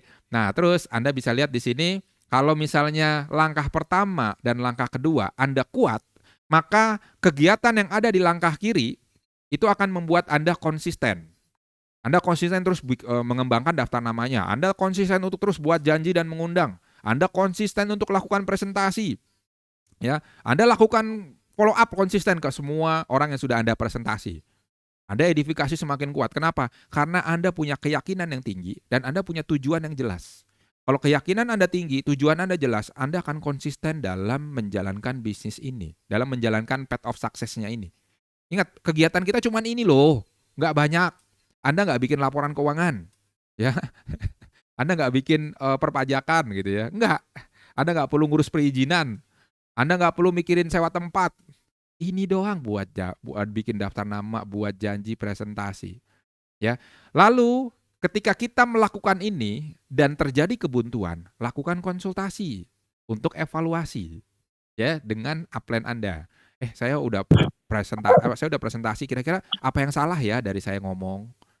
Oh, tadi ngomongnya gimana? Oh, tadi ngomongin ini. Oh, salah, yang itu harus jangan karena dia tipenya maunya tuh produk dulu. Bisnis nanti bisa belakangan. Nah, jadi kita bisa evaluasi kira-kira apa nih yang salah pada saat kita ini lakukan path of success ini.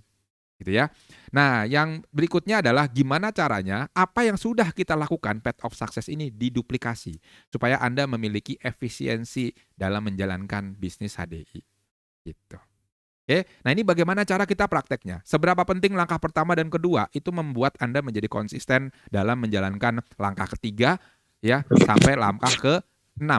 Ya, dan keahlian Anda untuk edifikasi itu benar-benar harus berkembang. Kenapa? Karena lihat berapa kali edifikasi itu selalu dilakukan berkali-kali. Ya, pada saat follow up Anda harus punya kemampuan edifikasi. Gitu. Nah, terus juga pelan-pelan Anda juga harus punya kemampuan untuk duplikasi, mencetak leader. Oke? Oke, teman-teman sampai di sini mungkin ada yang mau bertanya, boleh di kolom chat. Saya belum melihat chatnya, ada nggak? Ada yang mau bertanya mungkin? Untuk 9 langkah sukses ya. Jangan tanya pola fungsinya apa, nggak nyambung. Oke? Kalau nggak ada? Ada? Sudah ya? Oke teman-teman, sebelum saya tutup, sebelum saya tutup Zoom ini, saya akan bercerita ya.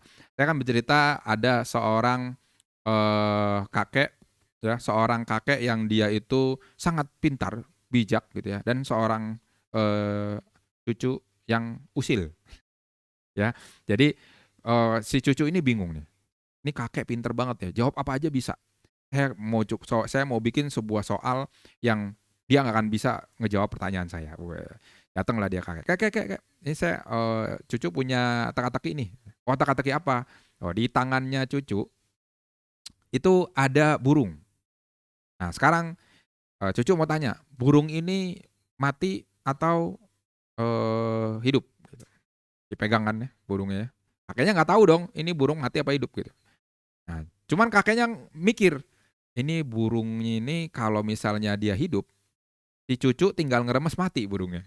Kalah akhirnya. Tapi kalau misalnya dibilang mati, dia tinggal lepas hidup burungnya. Akhirnya apa? Kakeknya nggak mau jawab. Cu, kamu ngerjain saya ya.